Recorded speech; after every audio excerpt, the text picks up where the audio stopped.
Friday, 10:02 on the Fan. What's going on, everybody? How are you? This is the Tiki and Tierney Show. Let's go.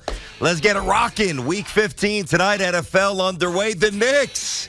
I say go New York, go. The Knicks keep winning 5 straight. We got a lot to do.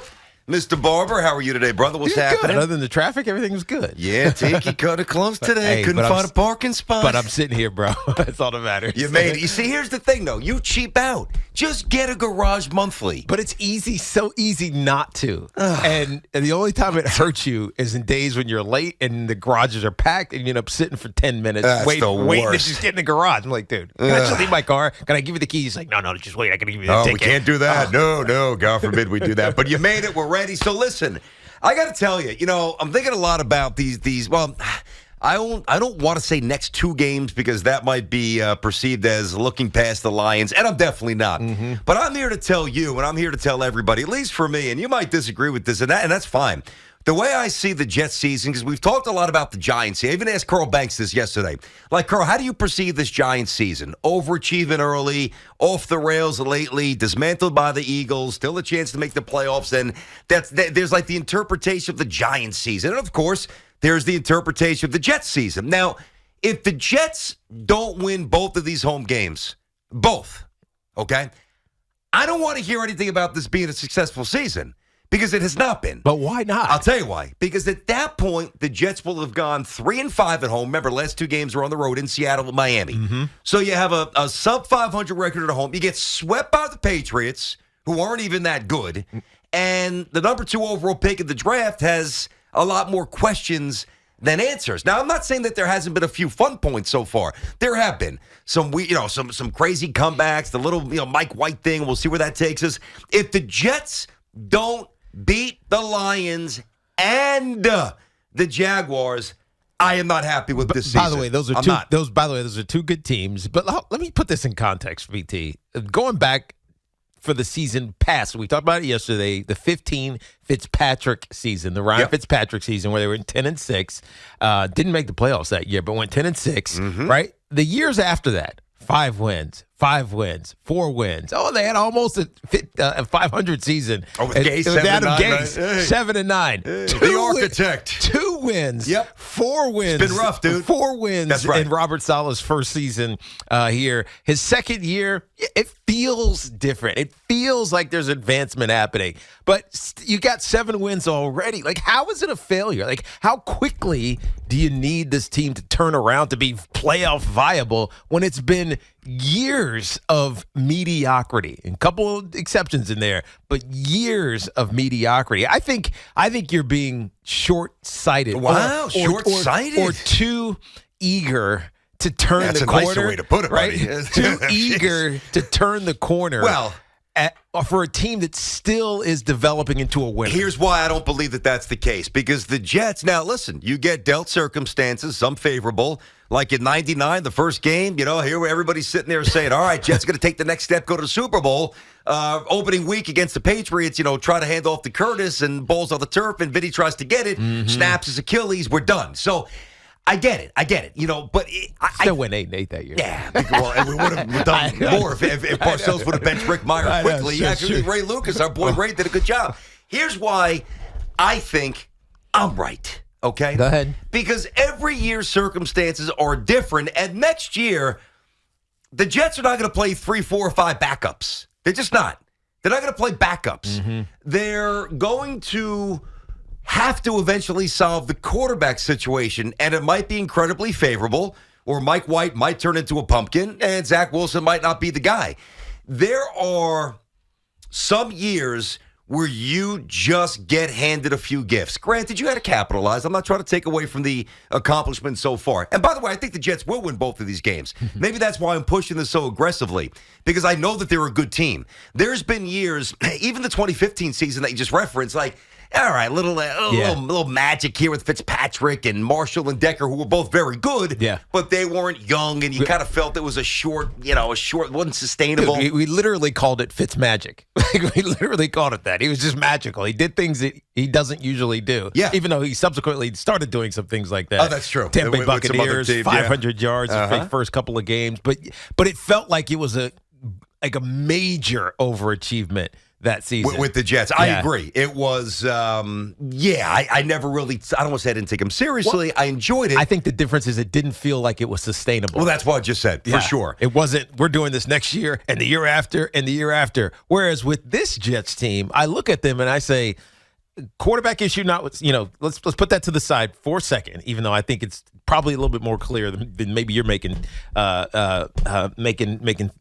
feel like. But the quarterback aside, you got a great young defense. Like, these guys are going to be here. Nobody's leaving from this defense, and you're only going to get better / add to it. Offensively, you got so much young talent, both as a skill position group. You've got a stable of running backs right now. And if Michael Carter gets healthy and becomes what we saw in his rookie season, you really got a trio of guys that can really compete and be effective. Your offensive line is only going to, I think, grow into itself as it becomes a little bit more cohesive. Maybe you got to replace some of those aging out guys, obviously on the edges. But I think there's so many more check marks than question marks with this Jets team. And while it will be disappointing if they fall apart these last couple of weeks, I see it as a positive. But that's not the point. I see it as two different conversations.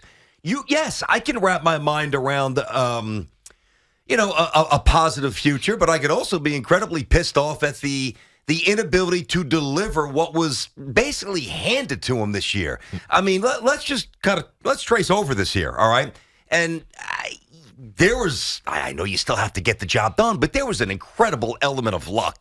Onside kicks, ridiculous breakdown in Pittsburgh on a 70-yard touchdown pass. What, is there 3? I think there's been 3, literal 3 onside kick recoveries this year. 3. Is that the number? I think it's. I think it's like I'm sure 3. it's not much more than that. I didn't know it was 3, but that it sounds might not right. even be 3, but 3 sounds right to me. You play Pittsburgh, Big Ben retires. Pickett comes in. Trubisky benched. It's a gift. Mm-hmm. You play the Denver Broncos. Somehow Russell Wilson forgot to play football, and they can't score more than 13 points a game. That's a gift. You recover the onsides and that wacky finish with the Browns. That's kind of a gift there, or at least unexpected. Listen, I'm just going to say it again. If the Jets don't win these next 2 games, don't tell me that it was a good season. You can still tell me that the future could be bright. But see, I look at it through the prism of this season. Now, there's also the lens of the tortured, lifelong Jet fan, which, as you know, as my partner, I try not to subscribe to that. Yeah. That's just too heavy. That just weighs you down. That's a pathetic way to go through life. Oh, A.J. Dewey in the rain. Oh, the late hit with Gastineau against the Browns back in '86. Oh, the fake spike. I sound like a gorilla. I don't know why that noise is coming out. The fake spike back in '94 with Aaron Glenn and the Dolphins. But I don't want to just be attached to those chains forever. Like, I've left those shackles behind. And this season, if they don't win this weekend, if they don't win against the Jaguars on Thursday, you're sub 500 at home. You lost 2 winnable games against the Patriots, and your second overall pick. We don't know if this guy can play. Don't tell me it's a good season. Well, I'm sorry, it's not. It's a progression season. And look, I think in some ways you're right, but in a lot of ways I disagree, because when I think about a team that was 4-13 a year ago and looked bad, like they really looked bad last year. Maybe it stabilized a little bit with the quarterback at the end of last year, but there wasn't anything you were saying this is an area of growth. This is going to be good. Even Quinnen Williams didn't feel like Quinnen Williams of this season last year, and so I think that the progress is something that you can build upon. And you're right. To your credit, even though the Jets have struggled for a lot of years that you've been a fan, you've always felt optimistic. Like, you've always been, this guy's going to work out. Sam Darnold's going to work out. This guy's going to what was the kid from Penn State? What was it? Hackenberg? Hackenberg. Let's not say that too often, buddy. But I say that just because you are optimistic. I am the rare optimistic Jets fan. That is almost a complete contradiction. Which is why I'm confused. I'm not a blind Jets fan, but I am optimistic, more so than negative. But it's why I'm confused why you're not taking real optimism, not blind optimism, not hacking. Well, I am optimistic. I believe they're going to win these next 2 games. I believe they're going to. This is not this fatalistic view going into the games expecting to lose. This is me, I guess, preemptively telling you how I'm going to feel if by chance they do lose. I see. That's so, what I'm saying. So you're setting me up. But I still think it's a success because no, it's not. There's just so How much. is it a success if you're 8-9? Well, first of all, what's so good about that? First of all, you may have found your quarterback of the future, and you may not have with Mike White. And this next game is going to be hard to judge because he's banged the hell up. So to me, it's really what happens in Jacksonville. So the Jacksonville game for Mike White. So if we see Mike White playing great at Jacksonville, then he plays great at Seattle, or home at Jacksonville, great at Seattle, and then great to finish out the season against Miami, I'm going to feel like Mike White is your starting quarterback next year. If Zach Wilson can beat him, then so be it. But you've got your quarterback. You've got your skill position players, really all of them. You don't really need to add to your skill position. So you developed that, and you know it this year. Defensively, you're gonna have the defensive rookie of the year. And probably, I get it. I know what we have. There's so much. Understood. Which is why you need to punctuate the season with wins at home against two sub-500 teams. And I know that they're good. Mm-hmm. I know Detroit's dangerous. I get it. The Jags are tough. They're getting better. They're sub-500 for a reason. Win at home. That's it. Let me ask you what you feel like the playoffs is going, because that's what this is coming down to ultimately. You need to win these two games because it really increases your odds of making the postseason. What will the playoffs do for the Jets this year? Oh, my God. In your mind, what will it do? Number one, it reinforces and accelerates the culture. And the culture, there's already been this incredible acceleration where, guys, I think, expect to win. Guys compete with purpose and integrity. I think they really believe in their head coach. A couple times, by the way, the coach has put himself out there. The whole thing early with the receipts, he backed it up, and they see that. Yeah. So no, there's so many good things with the Jets. And by the way, if they lose the next two, based on the percentages, say if they lose the next two and win the two after that, there's actually a 45% chance that they still make the playoffs. But I'm here to tell you, if they don't win these two, they're not making the playoffs. And at that point, failure. Yeah. Failure. But you need this team to be postseason viable, to finish strong. They're already viable. To make this season feel... Yes. Complete. Yes. And if they don't win these two games, that's not happening in your mind? That's what I'm saying. I mean, think about it. This is not the NBA. We'll get to the Knicks later. But Jalen Brunson signed, a 4-year deal? Unless there's a catastrophic injury, which happens far less in hoops than it does in the NFL. Jalen Brunson's going to be a killer at point guard for the Knicks for half a decade, right? And you know that he's going to be there. Grimes is going to be there unless there's a trade for a superstar. You know that the Knicks, or you think that the Knicks will be competitive for a couple of years. The NFL every year is wacky. And when you get a chance to punch through, you have to punch through. 877-337-6666. Tiki and Tierney on the Fan.